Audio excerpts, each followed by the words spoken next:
Heer zij met u en met uw geest. Lezing uit het heilige evangelie van onze Heer Jezus Christus volgens Mattheüs. Lof zij u Christus. In die tijd zei Jezus tot zijn leerlingen: Gij hebt gehoord dat er gezegd is, oog om oog, tand om tand. Maar ik zeg u geen weerstand te bieden aan het onrecht. Maar als iemand u op de rechterwang slaat, keer hem dan ook de andere toe. Als iemand u voor het gerecht wil dagen en uw onderkleed afneemt, geef hem dan ook het bovenkleed. Als iemand u vordert 1 mijl met hem te gaan, ga er 2 met hem. Geeft aan wie u vraagt en wend u niet af als iemand van u lenen wil. Ge hebt gehoord wat er gezegd is. Gij moet uw naaste beminnen en uw vijand haten. Maar ik zeg u, bemint uw vijanden en bid voor wie u vervolgen, zodat ge kinderen mocht worden van uw Vader in de hemel, die immers de zon laat opgaan voor slechte en goede, en het laat regenen over rechtvaardigen en onrechtvaardigen. Want als gij bemint die u beminnen, wat voor recht op loon hebt ge dan? Doen de tollenaars niet hetzelfde? En als gij alleen uw broeders groet, wat voor buitengewoons doet gij dan? Doen de heidenen dat ook niet? Wees dus volmaakt, zoals uw Vader in de hemel volmaakt is. Woord van de Heer. Wij danken God.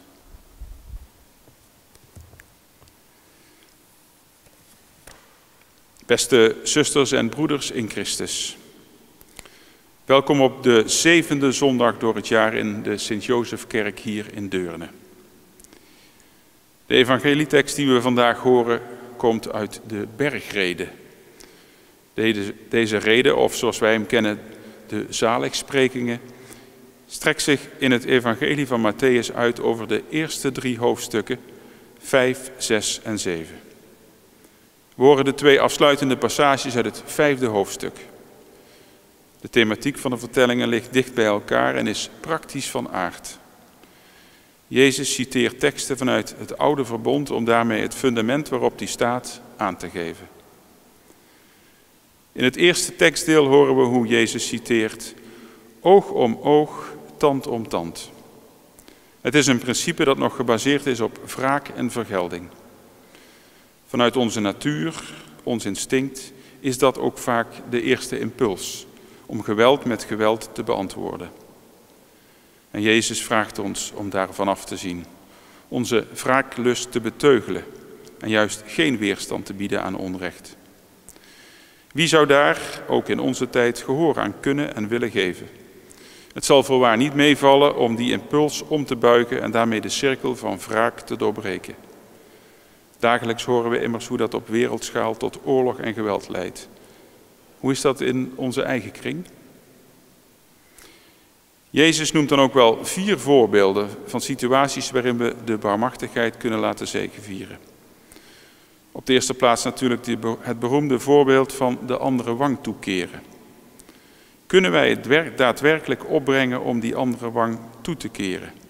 Ons zonder verzet over te leven aan een ander die blijkbaar het niet zo goed voor heeft met ons. Wat zouden anderen daar wel niet van denken? Zien ze ons dan als zwak? Zagen ze Jezus destijds ook als zwak toen hij aangaf af te zien van gebruik van geweld?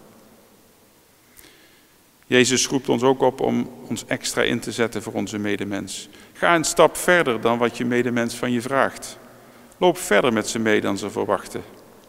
En wanneer ze je om kleding vragen, geef dan meer dan je denkt te kunnen missen. Help ze meer nog dan dat ze van je verwachten. En als laatste voorbeeld noemt Jezus het verzoek om een lening, een voorschot. Hij zegt, zeg niet op voorhand nee. Kijk wat je kunt doen. Vertrouw erop dat het goed komt. De tweede passage gaat over de liefde. Gij zult uw naaste beminnen. En Jezus toont aan dat het helemaal niet moeilijk is om van iemand te houden die ook van jou houdt. De uitdaging zit in het houden van mensen die ons niet zo welgezind zijn of ons zelfs tegenstaan. Hoe moeilijk is dat? Hoe ogenschijnlijk onmogelijk? De leerlingen van Jezus wisten destijds nog niet wat hem zou overkomen. Hij zou zich overleveren aan zijn vijanden, de marteldood sterven. En vandaag de dag vragen wij ons af of we dat zelf ook nog op kunnen brengen. Of zo'n offer nog wel van deze tijd is. Wel, het is van deze tijd. Om ons heen kunnen we mensen zien die dat offer brengen. Vaak niet uit eigen vrije wil. Mensen die ploeteren, lijden en sterven door gebrek en ziekte. Die lijden onder de verdrukking van anderen.